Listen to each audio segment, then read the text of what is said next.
가톨릭 컬럼 시간입니다. 이 시간은 조민현 요셉 신부께서 함께 하시겠습니다. 가톨릭 방송 애청자 여러분 안녕하십니까? 가톨릭 방송 칼럼 시간에 조민현 요셉 신부입니다. 안녕하십니까? 오늘은 여러분들과 함께 우리 새신, 새롭게 되는 리뉴, 새롭게 되는 그런 새신에 대해서 잠시 말씀을 드리겠습니다. 이 새신은 사실은 제 자신부터 저 새신이 되어야 되는 거죠. 세상에 어디를 가서 누구에게 무슨 얘기를 하더라도 내 자신이 삐뚤어져 있으면은 할 말도 없는 거 다 끝난 거죠. 그래서 내 자신의 새신이 이렇게 새롭게 됨이 정말 필요한 것 같아요. 그러니까 우리 신앙에서 해결을 하는 거죠. 마음을 바꾸고 내 길을 바꿔서 하나님을 향하는 거죠. 저는 어릴 때 이렇게 신앙생활을 아버지를 쫓아서 이제 성당을 다니면서 아버지께서 참 가톨릭 교회가 참 훌륭한 종교다. 한국 사회에서 전쟁이 끝나고 그 어렵고 힘든 사회에서 정말 미국의 아일랜드의 그 유럽의 선교사 신부들과 수녀님들이 와가지고 헌신적으로 일을 하고, 그리고 가톨릭 교회가 정말 사회 정의를 위해서 독재 정권에 맞서서 사회 정의를 위해서 애칠 때, 그리고 사제와 수도자들이 정말 깨끗하게 정말 가난하게 또 순종을 하는, 정말 명령에 복종하고 자기를 내세우지 않는 그런 모습을 보면서 아버님께서, 저는 어릴 때부터 아버님이 참 교회는 가톨릭 교회가 참 훌륭한 교회다. 그리고 아버님이 내가 세상을 잘 만났으면, 전쟁을 안 했다면은 나도 사제의 길을 걷고 싶다라는 말씀을 제가 어릴 때부터 들었고, 저도 이렇게 자라면서 가톨릭 교회에 굉장히 자랑스러웠던 생각이 많습니다. 우리 가톨릭 교회를 보게 되면은 정말 2000년 역사 속에 수많은 문제가 왜 없겠습니까? 문제도 많고 죄도 많고 잘못도 많고 인간적인 죄도 많았지만, 가톨릭 교회가 갖고 있는 그 안에 그 엄청난 영적인 보화, 특히 그 가톨릭 교회의 그런 교계 제도가 군대식으로 엄청난 계급적인 그런 부작용이 있었지만 그 계급 교계 제도 안에서 우리 가톨릭 교회가 일치를 해온 거, 일치를. 물론 그 일치 속에서 또 죄도 엄청나게 짓고 잘못도 엄청나게 단체로 짓게 되는, 단체로.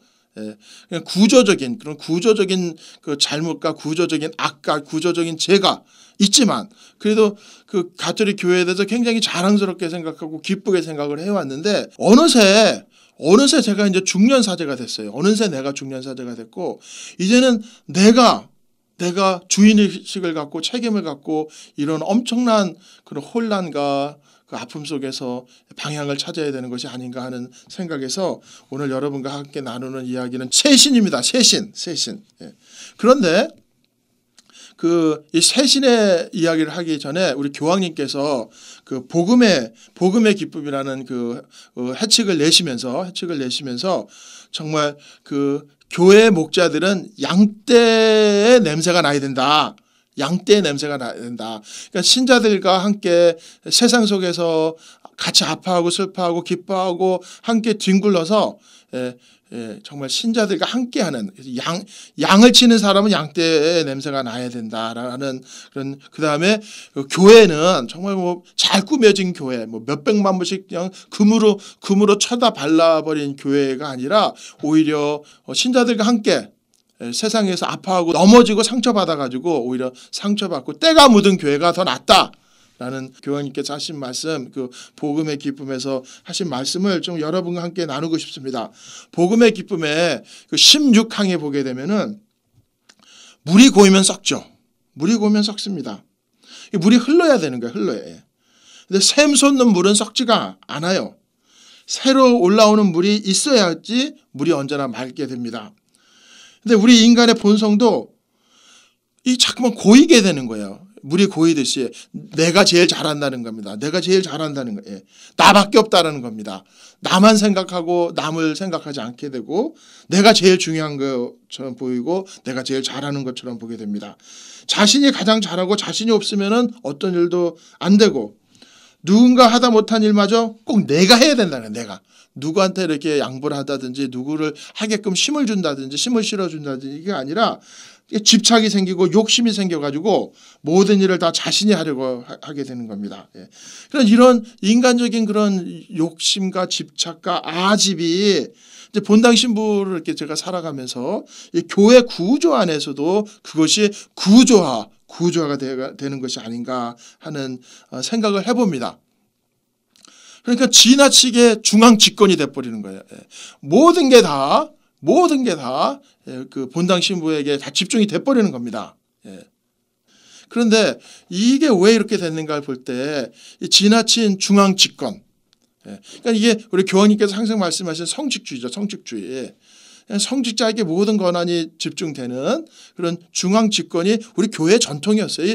이 본당 신부는 교회법에 의해서 교회 안에 모든 권한을 갖게 돼 있어요. 그러니까 예를 들어서 영적인 권리를 당연히 갖고 있죠. 뭐 고해성사를 준다든지 미사를 본다든지 신자를 거룩하게 성화시키는 영적인 권한이 있고, 또 교회 안에 모든 물적인 것, 건물, 뭐 재산, 그것을 관리할 수 있는, 물론 주교님이 다 모든 권한을 갖고 있고 주교님의 대리자로 관리를 하지만 그런 템포럴, 그런 실제적인 세상에 있는 실제적인 교회 안의 그 재물을 관리하게 돼 있고, 또 하나는 사람까지도 인적 자원까지도 관리를 하게 되죠. 뭐 지금은 뭐 통치한다, 거분한다라는 말을 안 쓰지만 신자들을 관리하고 신자들을 사목하게 돼 있는데, 천주교의 그런 이 구조를 다시 한번 이제 질문해 봐야 되지 않는가. 지금이 21세기로인데 언제까지 이렇게 봉건 시대의 그런 모델을 우리가 써야 하는가? 그러면 대답이 뭐냐? 대답은 뭐 제가 모릅니다. 뭐 이런 과정 속에서 어떤 올바른 답을, 새로운 새 신을 찾아 나가게 되는데, 그런데 그러니까 교회 안에서 모든 걸 자신이 다 관여하고 결정하고 실행해야만 한다고 생각하고, 그것은 오히려 내적인 불안, 자신에 대한 자존감의 부족, 그러니까 남과 함께 더불어서 함께하는 거예요. 더불어서 함께 하려고 하는 거는 오히려 자신감의 표시거든요. 자신감의 표시인데, 남을 자꾸만 배제하고 내가 혼자 하겠다라는 거는 오히려 자존감의 부족이고 내적인 불안이 아닌가 하는 생각을 합니다. 그래서 교황님께서 그 복음의 기쁨의 16항에서 말씀하신 것처럼 지나치게 권력을 집중하는 거는 교회의 삶에도 도움이 안 되고 세상으로 나가서 선교하려는 데도 도움이 안 된다. 그래서 이 사목은 함께 하는 거다. 그래서 지금 어떻게 교회를, 그러면 이런 엄청난 혼란 상태에서 어떻게 교회를 쇄신할 것이냐? 이 쇄신에 대한 그 질문은 교회 구조의 쇄신으로 나아가야 되지 않는가. 이제는 더 이상 그 본당 사제가 모든 것을 집중하는 거 아니라 평신사도회, 사목위원회죠. 평신사도회 플러스 재정위원회. 그러니까 이게 뭐 지금 다 천주교에 다 있는 겁니다. 그래서 이런 교회의 내적인 쇄신, 구조의 쇄신에 대해서 우리가 정말 고민해야 될 때가 아닌가 싶습니다. 그래서 이 방송을 들으시는 많은 분들이 그래도 캐톨릭 교회를 믿어주시고, 교회를 위해서 기도해 주시고, 교회에게 용기를 주시고, 너희가 이제 나쁜 짓 했으니까 그냥 벌 받으라가 아니라 교황님께서 말씀하신 것처럼 하나의 지체가 아프면 다 아픈 거예요. 우리가 다 아픈 겁니다. 남을 나라 할 일이 아니라 우리가 다 아파하고 다 고통받고 다 회개하고, 그래서 이런 고통의 기회를 새로운 새 신의 기회로 나아가야 되지 않나 하고 생각합니다. 여러분 안녕히 계십시오.